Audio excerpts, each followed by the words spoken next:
Números, capítulo 31, es la derrota de los madianitas. Cuando lo tengan me dicen amén. Dice Números capítulo 31:1, dice: habló el Eterno a Moisés diciendo: toma venganza completa de los hijos de Israel contra los madianitas, después será reunido a tu pueblo. Amén.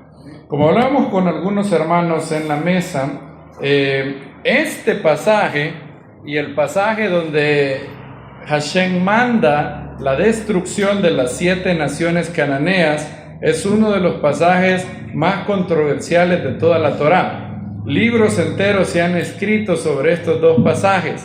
De hecho, el ateo Richard Dawkins decía que el Dios del Antiguo Testamento era un monstruo moral, decía él, porque el Dios del Antiguo Testamento ordena el genocidio, decía este infame personaje Richard Dawkins. Y esto hizo que un creyente, Paul Copan, sacara un libro que se llama, el título es, ¿cómo diríamos? Un poco controvertido, porque el libro se llama Is God a Moral Monster? ¿Es Dios un monstruo moral? Donde él explica lo que hay detrás de estos pasajes y por qué el Eterno en estos tiempos, no es algo que hoy sea la voluntad de Dios hacer nada de lo que está escrito en Números 31, en Deuteronomio 7, y por qué el Eterno ordenó la ejecución de los madianitas y de los cananeos. De hecho, Hashem lo único que dice en este pasaje es: toma venganza completa de los hijos de Israel contra los madianitas. ¿Qué habían hecho los madianitas? ¿Eran completamente inocentes los madianitas? No. Habían hecho algo terrible. Habían ofrecido a sus hijas, de hecho, en fornicación, en idolatría, con un ídolo abominable llamado Baal Peor. Y el Eterno es un Dios que no solamente es un Dios de amor, sino que también juzga y castiga el mal. Uno de los grandes problemas de los seres humanos, y esto nos lo expresa muy bien Marco Vidal en su canción Buscadme y viviréis, y es que los seres humanos somos muy prestos a que todas las cosas buenas que pasan decimos que es por nosotros, y todas las cosas malas, cuando las cosas empiezan a ir mal, la gente culpa a Dios. El ser humano sin Dios dice: si Dios es bueno, ¿por qué permite esto? ¿Por qué permite el mal Dios? ¿Por qué permite un Dios bueno el mal? Es una de las preguntas más que han inquietado a todos los creyentes de la antigüedad, no solamente nosotros. Jeremías también. Es una pregunta con la que luchó Habacuc. Habacuc veía a los babilonios y decía: ¿cómo es posible que tú? Y le reclamaba a Dios a Habacuc: ¿cómo es posible que tú permitas que los babilonios, los caldeos, que son tan crueles, tan brutales, sigan ahí? Miren conmigo Habacuc, capítulo 1. De hecho, ¿saben lo que dice Habacuc? Que él le grita al Eterno. Oigan, no solamente se queja, le grita.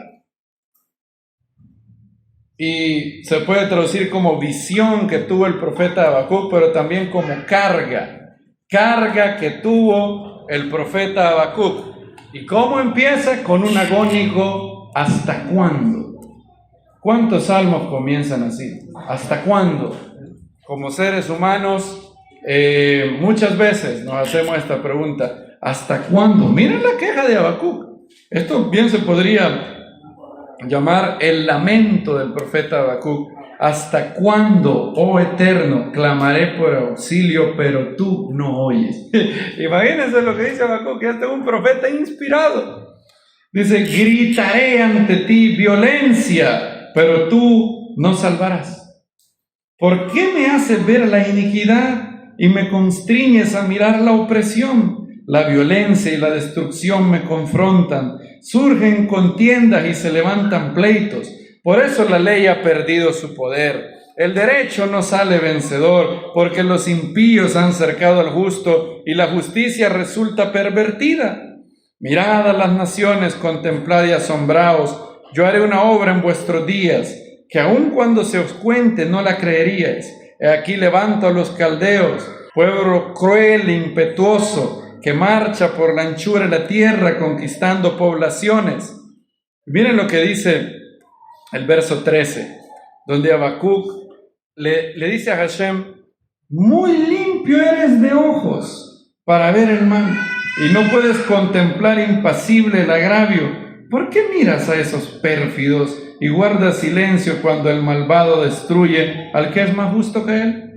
Dice Habacuc: ¿por qué tratas a los hombres como a los peces del mar, como los reptiles que no tienen amo? O sea, Habacuc es un creyente que no ignora el problema del mal. Queridos hermanos y hermanas, la evidencia que tiene la existencia de Dios es increíble. Peter Kreeft dice que hay en su conocimiento, él dice que hay por lo menos 20 pruebas muy grandes de la existencia de Dios, 20. Y él dice que argumentos a favor del ateísmo solo hay uno o dos, a lo sumo. Uno o dos. ¿Qué es lo que dice la mayoría de gente que decide no creer en Dios? La mayoría de ellos solamente son dos. Y yo he tenido que leer y leer y leer y conozco la inmensa mayoría de lo que ellos dicen, todos los argumentos que ellos tienen, la mayoría. Y solo son dos. O sea, pruebas a favor de la existencia de Dios, 20. El ateísmo solo tiene dos. Y sin duda alguna, el que más impacto tiene a la gente es uno solo: el problema del mal. ¿Cómo un Dios? ¿Por qué un Dios todopoderoso, todo amor, omnisciente, permite el mal? ¿Por qué? ¿Por qué? Agustín lo decía así: ¿por qué si hay un Dios infinitamente bueno, vemos mal? Si dos infinitos no, si hay algo que sea infinitamente bueno, no debería de haber un lugar donde la infinita bondad de Él no llegara, ¿verdad? Entonces, ¿por qué hay mal en el mundo? Tomás Aquino, de hecho, en Suma Teológica, solo logró enumerar dos posibles objeciones a la existencia de Dios, dos, y una de ellas era el problema del mal. Epicurio, el filósofo, lo decía: ¿por qué, si Dios es todopoderoso, puede detener el mal? Si Dios es toda bondad, quiere detener el mal. Si Dios es todo conocimiento, sabe cómo detener el mal. ¿Y por qué no lo hace? Y Habacuc dice lo mismo. También lo decía Job. Job llegó donde Dios y le dijo: ¿por qué? Y algunos de los poetas modernos también lo han hecho. Cuando yo era pequeño me llevaban a Hilo Vasco a ver a los abuelos, por lo menos a Papatino y a Mamachelo, a los abuelos de parte de mamá. Y mi papá tenía un carro, un pickup, y tenía un estéreo, y ahí ponían cassette. Y él había comprado un cassette de José Luis Perales. Por eso yo me acuerdo las canciones de José Luis Perales, casi de memoria. Las oía todos los domingos. Todos los domingos cuando iba para Hilo Vasco y para venir, y cuando venía, sonaba José Luis Perales. Había una canción que yo la oí, y la oí como niño. Entonces nunca medité en ella bien. Me daba lástima. Había una que me gustaba mucho, todavía me gusta. Aquel día la oí y la iba cantando, y a Daniela se la puse por primera vez: que canten los niños que viven en paz y aquellos que sufren dolor. Es hermosísimo, muy bonito. Yo canto para que me dejen vivir, muy bonito. Una canción preciosa de José Luis Perales. Ahora hay otra que él hizo, que yo no sé, un día, yo no he comprobado, esto que yo les voy a decir no lo he comprobado yo, pero me dijeron que José Luis Perales se había hecho ateo en el devenir de su vida, presa del argumento del mal. ¿Cómo, si Dios existe y es bueno, cómo puede permitir el mal? Y él escribió Dime. ¿Se acuerdan de Dime? Me acuerdo cómo decía. Dime, dime. Decía así, ¿se acuerdan? ¿Por qué la gente no sonríe? ¿Por qué las armas en las manos? ¿Por qué los hombres malheridos? Luego dice, dime, dime, ¿por qué los niños maltratados? ¿Por qué los viejos olvidados? ¿Por qué los sueños prohibidos? Dime, ¿por qué los cielos ya no lloran? ¿Por qué los ríos ya no cantan? ¿Por qué nos has dejado solos? Dime, ¿por qué las manos inactivas? ¿Por qué el mendigo de la calle? ¿Por qué las bombas radioactivas?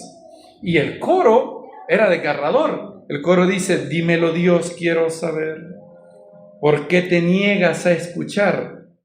¿Aún queda alguien que tal vez rezará o orará? Digámoslo así. Dímelo Dios, quiero saber. ¿Dónde se encuentra toda la verdad? ¿Aún queda alguien que tal vez lo sabrá? ¿Se acuerdan de esa canción? Y de hecho el coro sigue y salen unos niños, ¿verdad? Dime. Y cuando me acordé de esa canción, me acordé del profeta Habacuc, porque si ustedes lo ven, Habacuc dice prácticamente, Habacuc cantó la versión de Habacuc de Dime antes de José Luis Perales, y le dice a Hashem, dime, ¿por qué violencia y tú nos salvas? ¿Por qué me haces ver iniquidad? ¿Por qué la ley ha perdido su poder?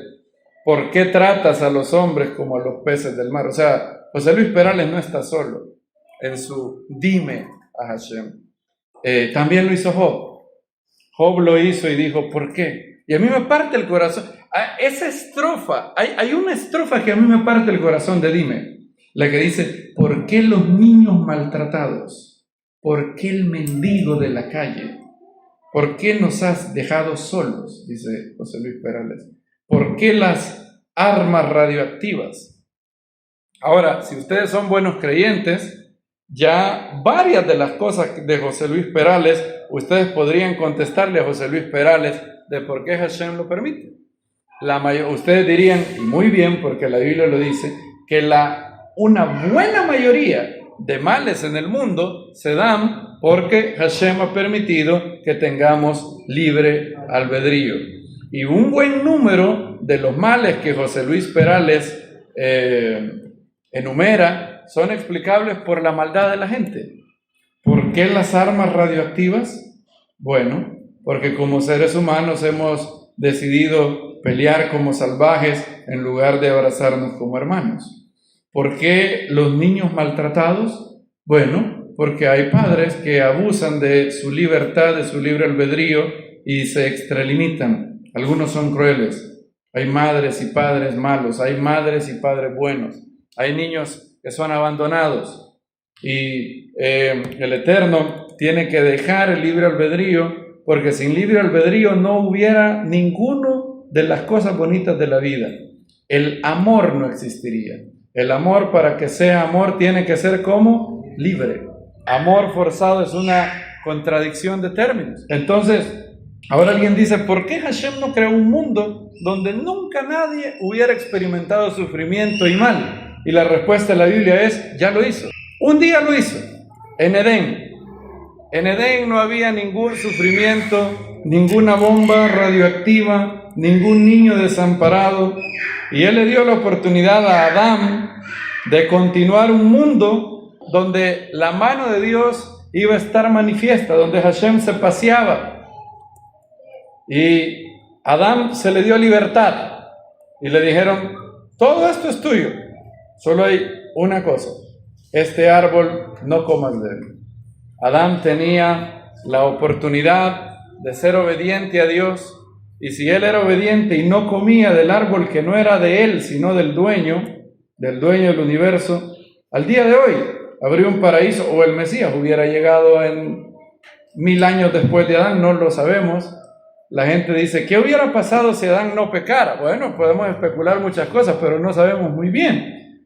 Pero el mal nunca habría existido. El sufrimiento nunca hubiera pasado. Hubiera sido un mundo perfecto. Pero ¿quién fue el que decidió traer mal al mundo aprovechando su libre albedrío para una mala decisión? El hombre. Y Hashem le había dicho a Adán que el día que él comiera de ese árbol iba a morir. Y Clay Jones dice, y Hashem nunca dijo, y morirás lleno de años, en paz en tu cama y sin ningún dolor. ¿Dice eso? No. La Biblia dice claramente morirás de mil y un maneras. No se dice morirás tranquilo, dormidito, así como la muerte que deseamos todos.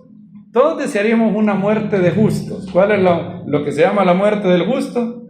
Llegar a los 120 años, irte a dormir, así como el papá del hermano Marcos Espaciano. El papá de él un día dijo, bueno, yo estoy un poco cansado, dijo, ya me voy a morir un día de esto, y se murió. Así dijo también la abuela de Dante Gebel. Digo, yo creo que yo ya estoy un poco cansada de vivir ya. Un día de estos creo que me voy a morir yo, dijo. Y al día siguiente se murió. También dicen que la mamá de nuestra hermana Elvira, así fue bien fuerte a la hora de morir. Y nuestra hermana Elvira le digo, mami, si está cansada. ¿Cómo fue que le digo? Mami, si está cansada ya. No, que digo, yo tengo hija ya hoy, si no lo haré, todo voy a morir. No tiene miedo. No, hija, ya sé para dónde voy. Bien, muy bien. Y vivió muchos años. Pero otros no cuentan con esa suerte, ¿verdad? Ahora, ¿qué tiene que ver esto? ¿Por qué Hashem decretó ciertas cosas en la Torá? Bueno, los madianitas eran todos menos inocentes. Los cananeos no eran inocentes. Los cananeos hacían abominaciones horribles, terribles. Los arqueólogos han encontrado cosas terribles. Una inscripción dice, Baal de las alturas, él es el Dios que copula con una vaca hasta 70 veces. Ese era el Dios que adoraban los cananeos, un Dios que hace zoofilia. Entonces, imagínense cómo eran. Hay una inscripción que habla de una mujer. Esto es algo un poco nasty, pero tengo que decirlo para que entiendan lo terrible que era la sociedad cananea. Hay una inscripción de una mujer cananea que corretea a un venado y lo obliga a copular con ella. Esa era la moralidad de las cananeas. Eso está en una inscripción que los arqueólogos han recuperado en Canaán. Aparte de ellos, ofrecían sacrificios humanos, sacrificaban a sus hijos a Moloch, partían con cuchilla a los niños hasta de 6 años y los ofrecían, los quemaban a los demonios, a los dioses falsos. Y Hashem les dio 400 años para que se arrepintieran. Hashem no los juzgó de un solo, les dio 400 años. Miren lo que dice Génesis capítulo 15. Génesis 15, si se acuerdan, cuando Hashem le dice, voy a permitir que tu pueblo sea extranjero en una tierra extraña por 400 años. ¿Y por qué 400 años? Alguien que lo lea de Génesis 15, del 13 al 16, por favor. Dijo Abraham, sabe por cierto que tu simiente será forastera en una tierra no suya, y allí será esclavizada y será oprimida 400 años. Pero también a la nación que han de servir la juzgaré yo, y después saldrán con gran riqueza. Y tú te reunirás con tus padres en paz, y serás sepultado en buena vejez, y los de la cuarta generación regresarán aquí, porque aún no ha llegado hasta aquí la iniquidad del amorreo. Gracias. Porque, ¿qué dice? No ha llegado hasta aquí. 400 años dio de Hashem a Canaán para que se arrepintiera, a los amorreos. Los amorreos eran lo peor de los cananeos. De hecho, los altares, hoy en día, si usted va a Israel, es una experiencia muy bonita ir a Israel, pero no ahí. Hay un lugar donde usted puede ir y hay hasta el día de hoy altares cananeos. Y hay altares donde están los huesos de los niños quemados, que eran ofrecidos en esos altares. ¿Y quiénes moraban en esa ciudad? Amorreos. Y Hashem permitió les dio tiempo de sobra para arrepentirse. 400 años. Imagínense cuánto es 400 años. Los Estados Unidos no tienen ni 300 años de existir. O sea, Estados Unidos no ha llegado a tener 400 años. Y Hashem permitió en su amor que los cananeos se arrepintieran y no los juzgó. Y les dio 400 años. Para que ustedes tengan, háganse un ejemplo moderno.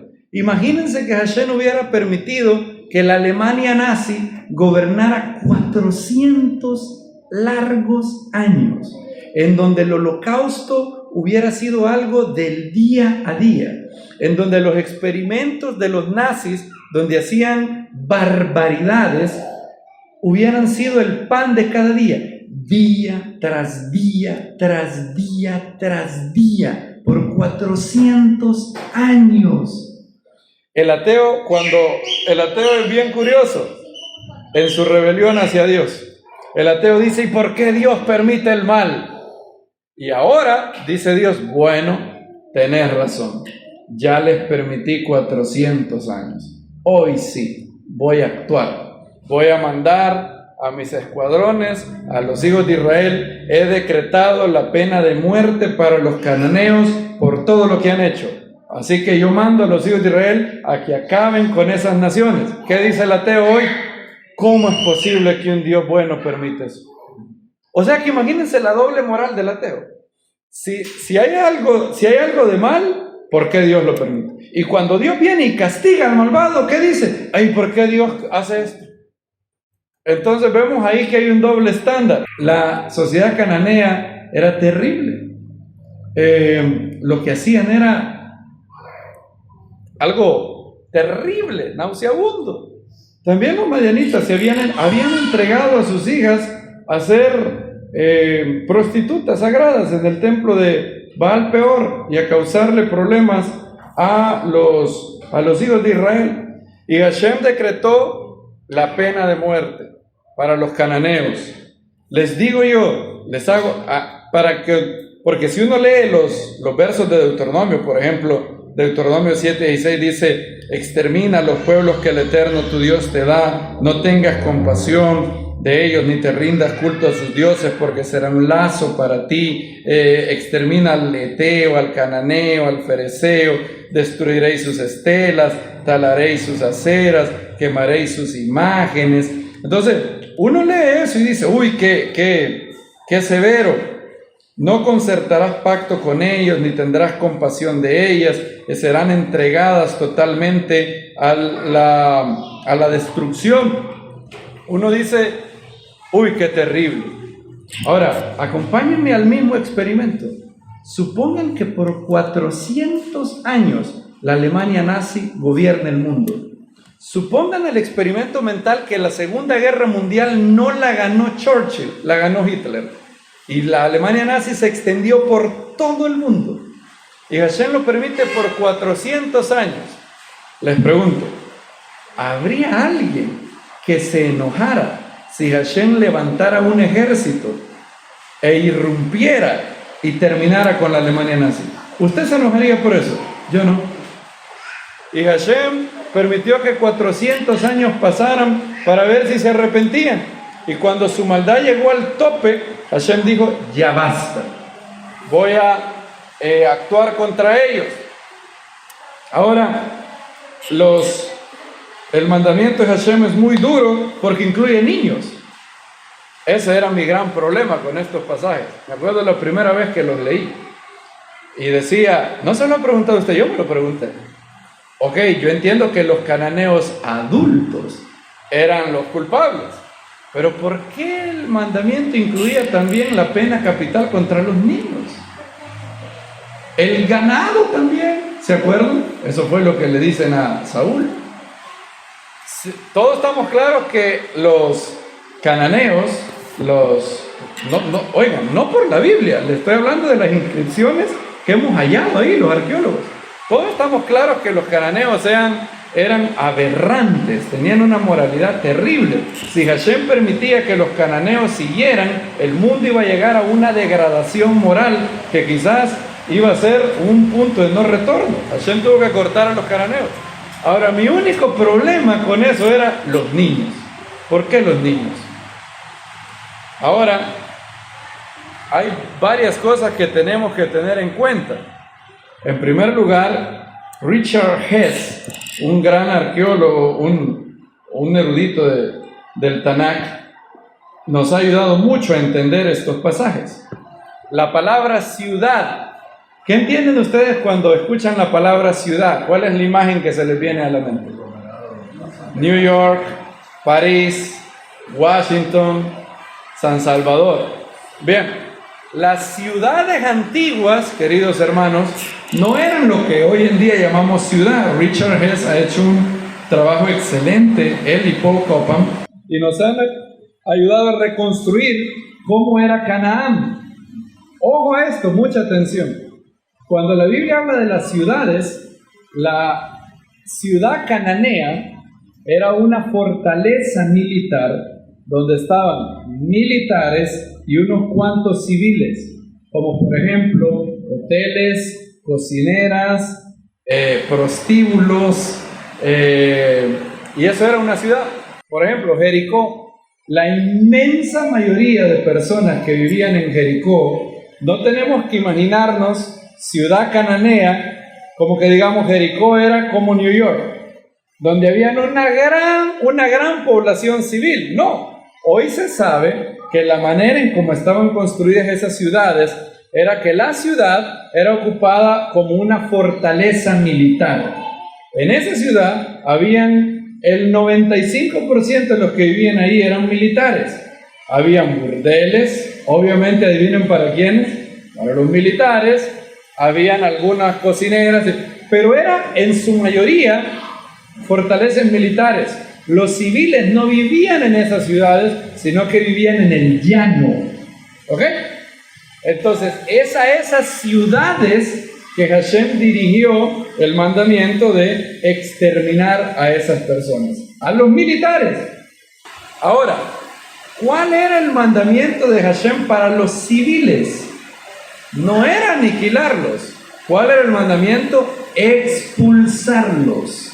Fíjense qué curioso lo que dice el verso de Deuteronomio. Varios pasajes en Deuteronomio dicen expulsa a esos pueblos. Por ejemplo, Deuteronomio 7:22 dice: el Eterno tu Dios los irá expulsando poco a poco. Y hay varios pasajes, no ando los pasajes en la mente ahora, pero hay varios pasajes que dicen expúlsalos. Entonces, el juicio contra Canaán era así. No tenemos que tener la imagen de que Hashem mandó, lo que dice Dawkins, que Hashem mandó el genocidio. No, Hashem no mandó a los hijos de Israel a hacer algo así como la Alemania nazi o como lo que los turcos hicieron.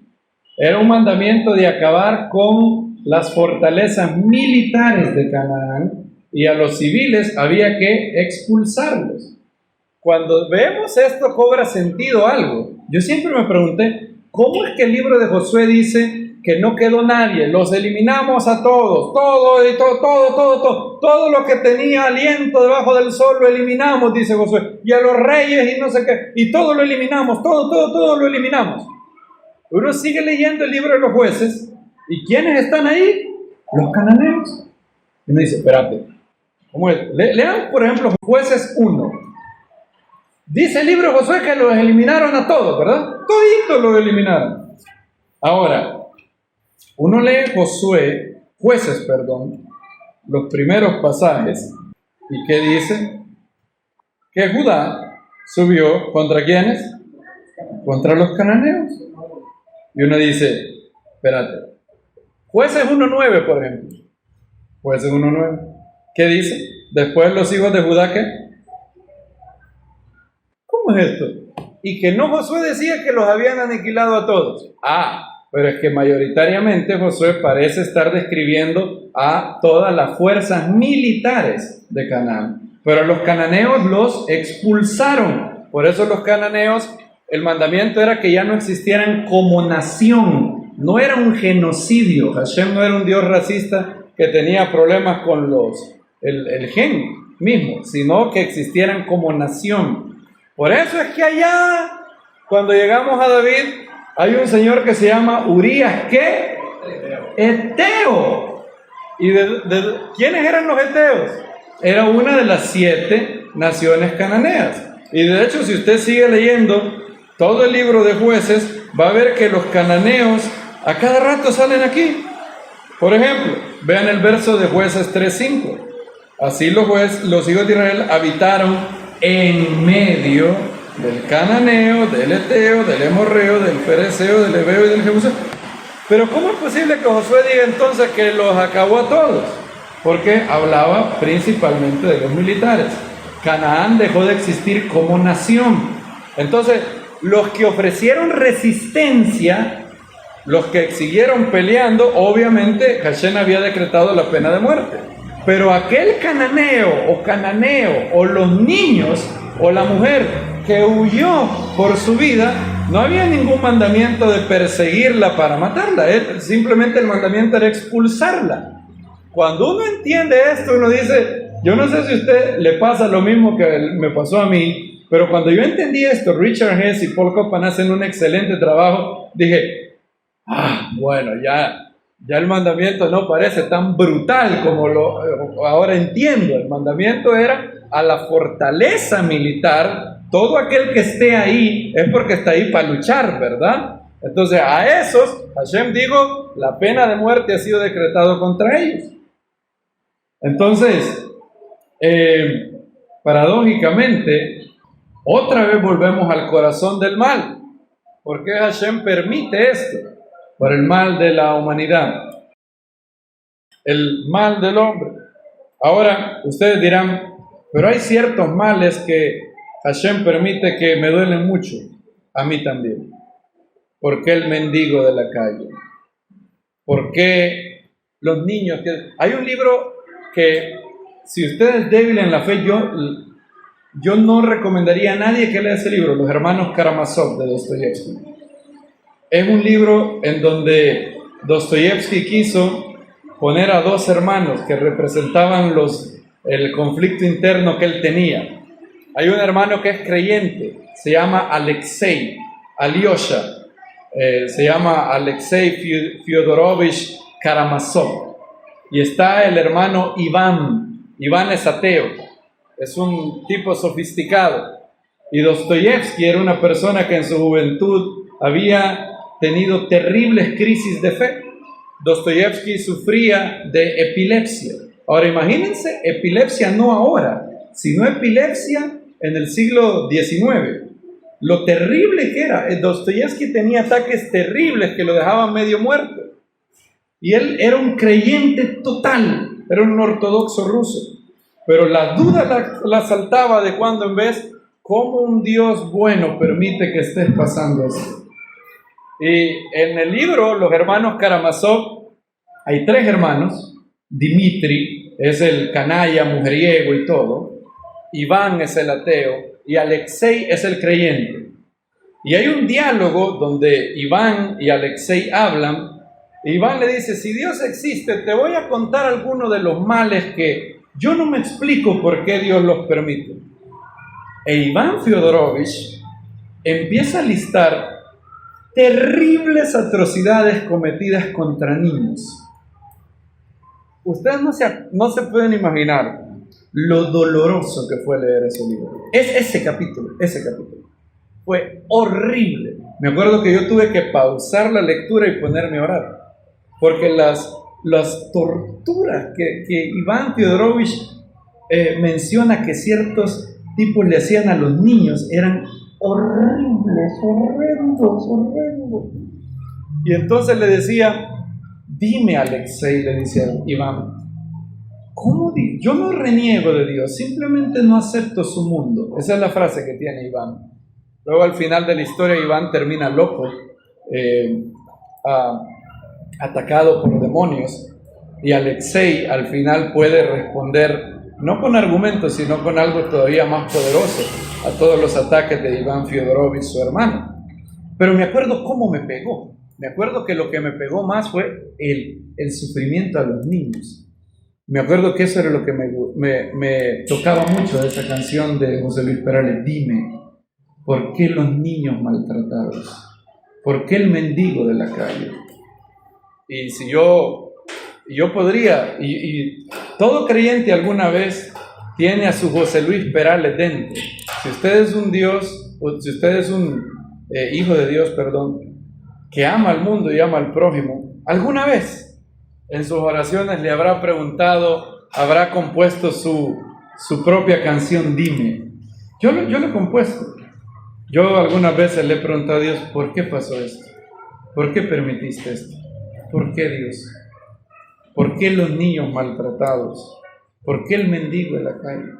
¿Por qué Maduro aún gobierna?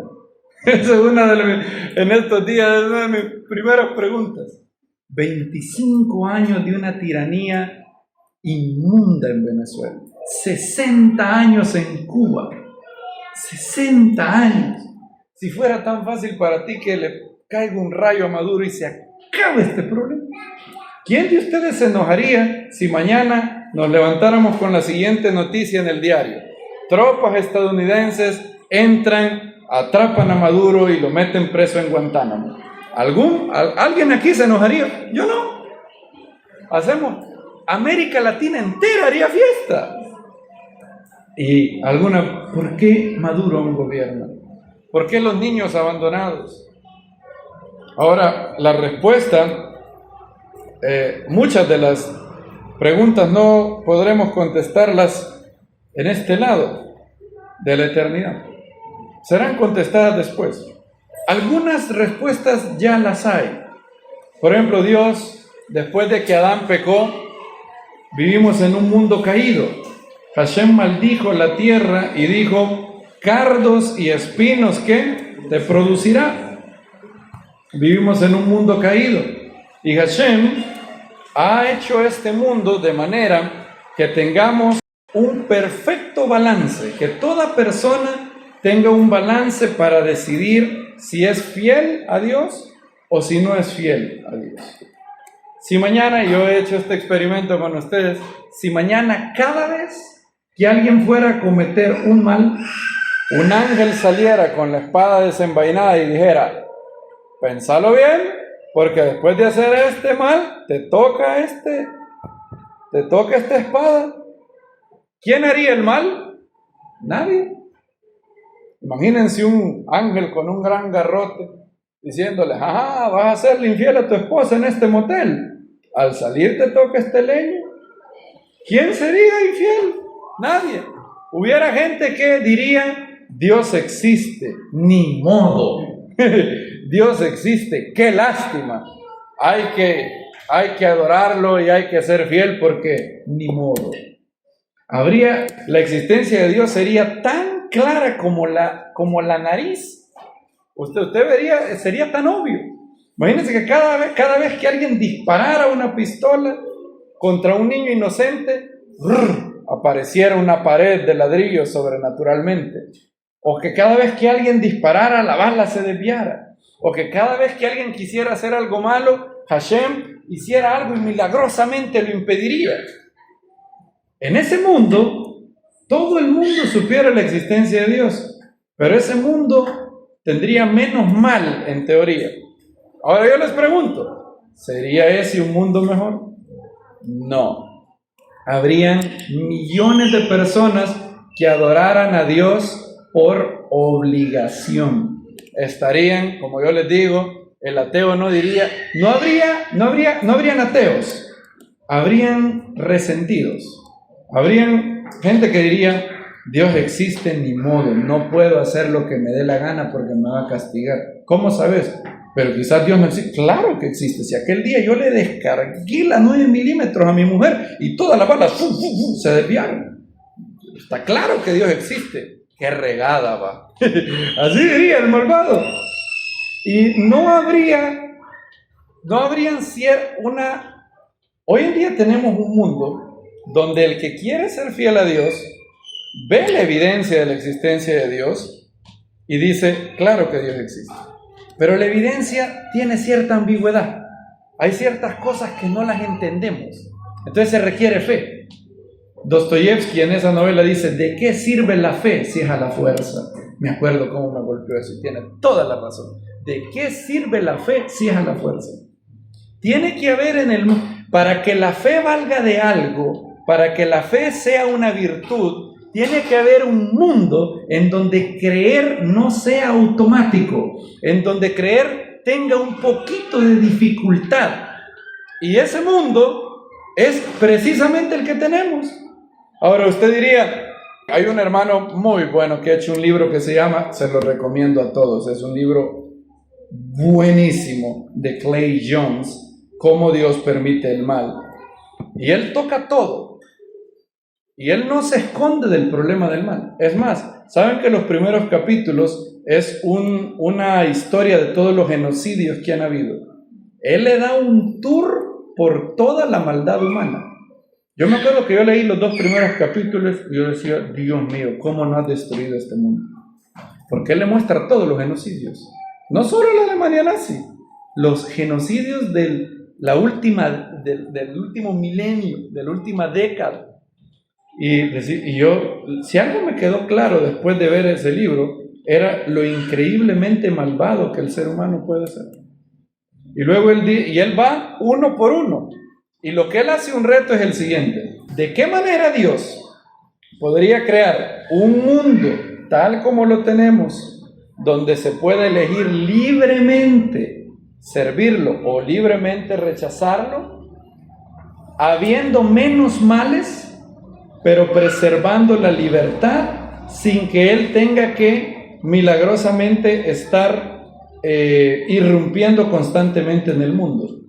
Porque, por ejemplo, yo decía esto, una de mis preguntas había sido, bueno, yo entiendo que Dios tiene que dejar el libre albedrío, pero hay ciertos males que Dios sí pudo haber evitado. O sea, digamos que permita la fornicación. Ok, listo. Pero el holocausto, era tan fácil evitar el holocausto. ¿Saben que Hitler le hicieron un atentado? Le pusieron una bomba y Hitler salvó la vida solo porque había un pedazo de madera que hizo que lo cubriera y no lo alcanzara la bomba. O sea, si esa bomba la dejan un poquito más allá, Hitler lo matan. Entonces yo me pregunto, el holocausto, ¿por qué Dios no lo impidió? O otras cosas. Bueno, yo entiendo que Dios permita ciertos males, pero los niños, ¿por qué los niños sufren?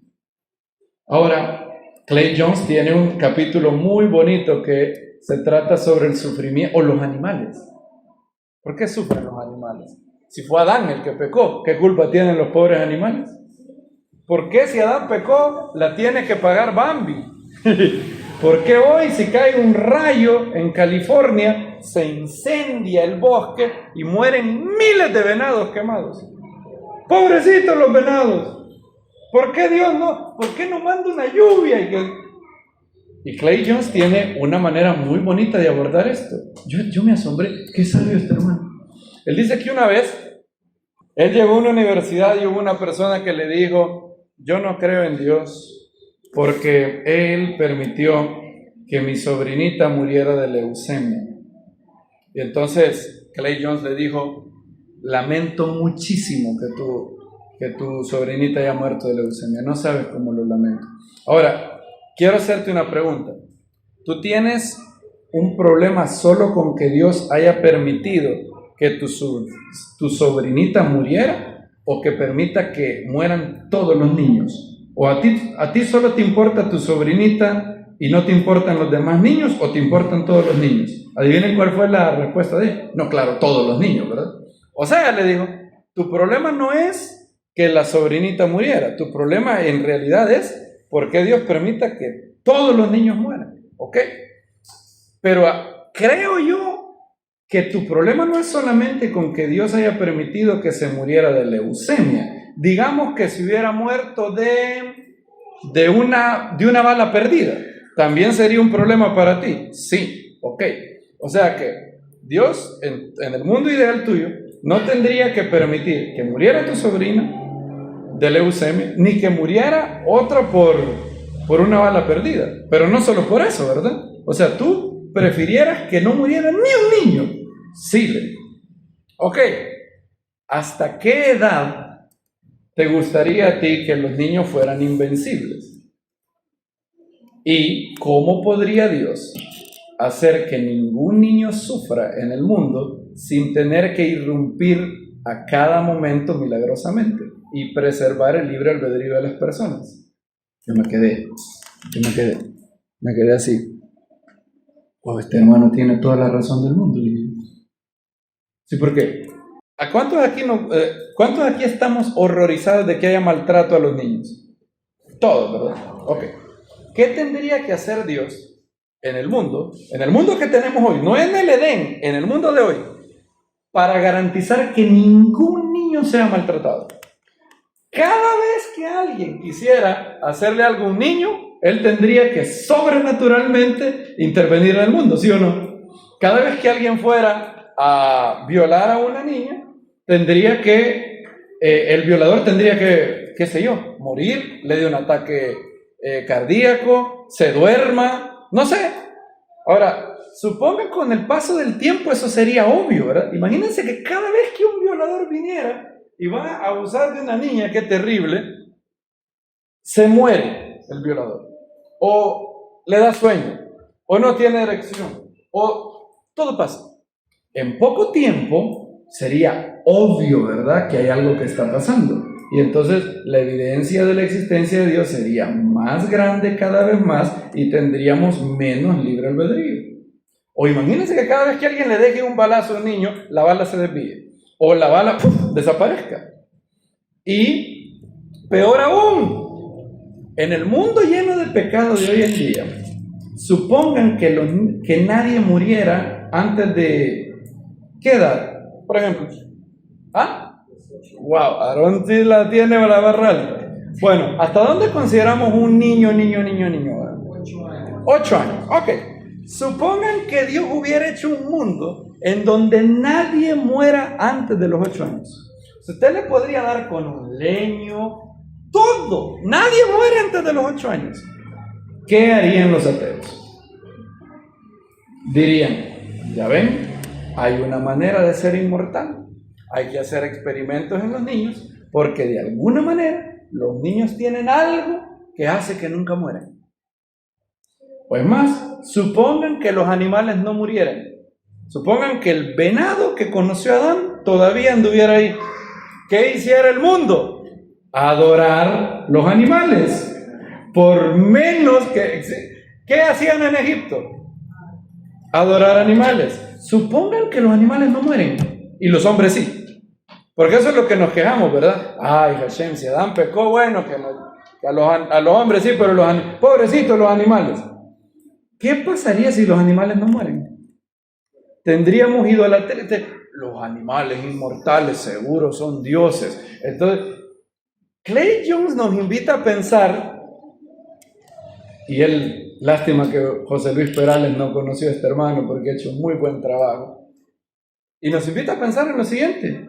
En realidad, el mundo que ha dejado Dios es el único que tiene un balance exacto donde Él no permite ciertos males, pero tiene que permitir otros para que haya libre albedrío. Ahora, hay otra cosa que Clay Jones nos ayuda a pensar. ¿Cuántas veces Hashem ha intervenido en impedir el mal, pero no tiene la gloria? Por ejemplo, cuando Dani era chiquita, estaba chupando un dulce y se atorzonó y se estaba quedando sin aire. Tenía como 2 años y solo yo estaba. Yo no tengo la técnica, yo nunca he entendido la técnica de no sé qué, que se ponen así, mire, así hágale. Y de ahí dicen, no le vaya a pegar aquí en la espalda porque ¿qué? Más se le puede. Hermano, yo me acuerdo que empezó y tenía el dulce así. Y yo, miren, así en el nombre del Señor, le di en la espalda, y yo afligido, y le pegué cabal así, ¡pah! Y cabal, ¡boh! Y expulsó el dulce. Ahora, Hashem, en más ocasiones de lo que los seres humanos se dan cuenta, Él sí interviene para impedir el mal. Lo que pasa es que nos quejamos de las únicas ocasiones donde no interviene. Quisiéramos que interviniera siempre. Quisiéramos que el milagro dejara de ser milagro, que fuera siempre, que fuera regular. Cada vez que alguien tira el bala, ¡bum!, sale la bala. O sale la pared artificial así. Pero ese mundo no es un mundo en donde hubiera genuino libre albedrío. Además, Hashem tiene otra razón para permitir ciertos males. Está entrenando en virtud a aquellos que han decidido libremente adorarlo. Por ejemplo, no puede haber generosidad en un mundo donde todito el mundo fuera rico, en donde todo el mundo tuviera todo. No habría generosidad. No puede haber valentía en un mundo donde no hubiera algo que te dé miedo. No puede haber perseverancia en un mundo donde no hay obstáculos. Entonces Hashem ha matado varios pájaros de un tiro. Permite un mundo donde haya suficiente libre albedrío. Él tiene que permitir que el ser humano haga ciertos males, porque si no, no habría verdadera libertad, libre albedrío. Y al final de los días juzgará a todos los malvados. Maduro se puede escapar de la justicia de aquí, Fidel Castro se pudo escapar de la justicia de aquí, pero no del juez que juzga rectamente y que un día será juez de vivos y muertos. Y entonces, amados hermanos, José Luis Perales, me sigue gustando su canción, pero la respuesta, cuando él dice, dímelo Dios, quiero saber, ¿dónde se encuentra toda la verdad? ¿Aún queda alguien que tal vez lo sabrá? La respuesta es sí. Hay alguien que no solamente sabe toda la verdad, él dijo, yo soy el camino, la verdad y la vida. Nadie llega al Padre sino por mí. Y a pesar de, Él nos dijo, en el mundo tendréis aflicción, pero confiad, yo he vencido al mundo. Baruch Hashem.